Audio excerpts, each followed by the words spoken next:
Hello friends, I am Anumol Joji, dietitian. ന്യൂട്ടാൻ ഹെൽത്തിന്റെ മറ്റൊരു വീഡിയോയിലേക്ക് ഏവർക്കും സ്വാഗതം.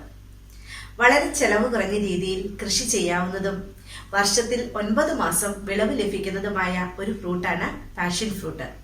നമ്മുടെ നാട്ടിൽ സാധാരണയായി വള്ളികളിൽ പടർന്നു കിടക്കുന്ന ഈ പാഷൻ ഫ്രൂട്ടിന്റെ ഗുണമേന്മയെക്കുറിച്ചും അതിന്റെ ന്യൂട്രിറ്റീവ് വാല്യൂവിനെ കുറിച്ചുമാണ് ഇന്നത്തെ വീഡിയോയിൽ ഞാൻ നിങ്ങളുമായി ഷെയർ ചെയ്യുന്നത്. സാധാരണയായി 2 തരം പാഷൻ ഫ്രൂട്ടുകൾ നമുക്കിന്ന് നമ്മുടെ നാട്ടിൽ ലഭ്യമാണ്, പർപ്പിൾ കളറും ഗോൾഡൻ കളറും. ഈ പർപ്പിൾ കളറ് പാഷൻ ഫ്രൂട്ടിന് സാധാരണയായി ഗോൾഡൻ കളർ ഫ്രൂട്ടിനേക്കാൾ അല്പം ടേസ്റ്റ് കൂടുതലാണ്, അതുകൊണ്ട് കൂടുതൽ സ്വീറ്റ് ടേസ്റ്റ് ആണത്.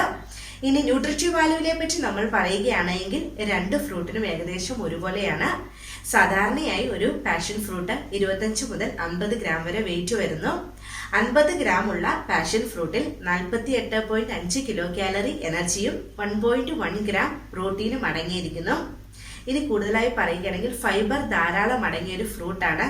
ഏകദേശം 5.3 ഗ്രാംസ് ഓഫ് ഫൈബർ ഒരു പാഷൻ ഫ്രൂട്ടിൽ നിന്നും നമുക്ക് ലഭിക്കുന്നു. വിറ്റമിൻസും മിനറൽസും ഈ ഫ്രൂട്ടിൽ ധാരാളമായി അടങ്ങിയിരിക്കുന്നു. വിറ്റമിൻ സി ധാരാളമായി അടങ്ങിയിരിക്കുന്നതിനാൽ രോഗപ്രതിരോധ ശക്തി വളരെയധികം കൂടുതലുള്ള ഫ്രൂട്ട് കൂടിയാണ് ഇത്.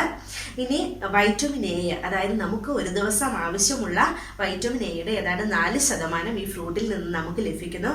അതിനാൽ ആഴ്ചയിൽ 4-5 തവണ പാഷൻ ഫ്രൂട്ട് കഴിക്കുന്നത് കണ്ണിന് കാഴ്ച കുറയാതെ കാഴ്ചശക്തി വർദ്ധിപ്പിക്കുന്നതിന് ഒത്തിരി സഹായകമാണ്. നമുക്ക് ഫ്രഷ് ഫ്രൂട്ടായും ജ്യൂസായും സ്ക്വാഷായും എന്തിന് ചമ്മന്തിയായി കൂടെ ഉപയോഗിക്കാൻ പറ്റിയ ഒരു ഫ്രൂട്ടാണ് പാഷൻ ഫ്രൂട്ട്.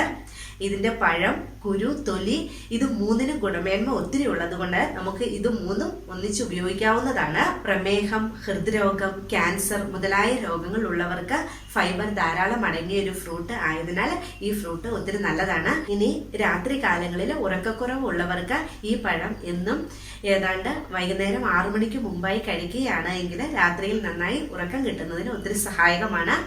ഇനി കൂടുതലായി പറയുകയാണ് എങ്കിൽ കൂടുതൽ നമ്മളിപ്പോൾ ജോലിയിലെ പ്രഷർ ഉള്ളവർക്കാണെങ്കിൽ കൂടെ ഇത് ജ്യൂസായിട്ട് അല്ലെങ്കിൽ ഫ്രഷ് ഫ്രൂട്ടായിട്ട് കഴിക്കുന്നത് വഴിയായി ആ മാനസിക സംഘർഷം കുറയ്ക്കുന്നതിന് നല്ലതാണ്. ഇനി കുട്ടികൾക്ക് സാധാരണയായി ബി കോംപ്ലക്സിന്റെ കുറവ് കാരണം വായ്പുണ്ണ് വരാറുണ്ട്. ഇങ്ങനെ പ്രശ്നങ്ങൾ ഉള്ളവർക്ക് കൂടി പാഷൻ ഫ്രൂട്ട് ഉപയോഗിക്കാവുന്നതാണ്. ഇനി സാധാരണയായി വൈറൽ ഫീവർ അതല്ലെങ്കിൽ മറ്റു ചില പനികളൊക്കെ വരുമ്പോൾ ബ്ലഡിന്റെ കൗണ്ട് കുറഞ്ഞു പോകുന്നു, പ്ലേറ്റ്ലെറ്റ് കൗണ്ട് കുറഞ്ഞു പോകുന്നു, അങ്ങനെയുള്ളവർക്ക് കൂടി ഇതിന്റെ പീൽ സപ്ലിമെന്റ് ചമ്മന്തിയായി അതല്ലെങ്കിൽ ഇത് ഫ്രൂട്ട് ഉപയോഗിക്കുന്നത് ഒത്തിരി നല്ലതാണ്. ഇനി ധാതുക്കൾ കൂടുതലായി പറയുകയാണെങ്കിൽ അയൺ, സിങ്ക്, കോപ്പർ, മഗ്നീഷ്യം ഇവ ധാരാളമായിട്ട് ഇതിൽ കാണപ്പെടുന്നു. പല ആയുർവേദ ഹോമിയോപ്പതി മരുന്നുകളിലും മറ്റും സാധാരണയായി മരുന്നിനായിട്ട് ഇതിന്റെ പീല് ഉപയോഗിക്കാറുണ്ട്. മാത്രമല്ല ജലദോഷം, കഫക്കെട്ട് അങ്ങനെയുള്ള പ്രശ്നങ്ങളുള്ളവർക്കും കുട്ടികൾക്കും ഒത്തിരി നല്ലൊരു ഫ്രൂട്ട് കൂടിയാണ്. പാഷൻ ഫ്രൂട്ടിന്റെ ഗുണങ്ങൾ എല്ലാവർക്കും മനസ്സിലായി എന്ന് കരുതുന്നു. നിങ്ങൾ ഇനിയും ഈ ചാനൽ സബ്സ്ക്രൈബ് ചെയ്യാത്തവരാണ് എങ്കിൽ താഴെ കാണുന്ന ബെൽ ബട്ടൺ അമർത്തി ഈ ചാനൽ സബ്സ്ക്രൈബ് ചെയ്യുക. ഇനി അടുത്ത ഹെൽത്ത് ടോക്കുമായി അടുത്ത വീഡിയോയിൽ കാണാം. അതുവരേക്കും ബൈ.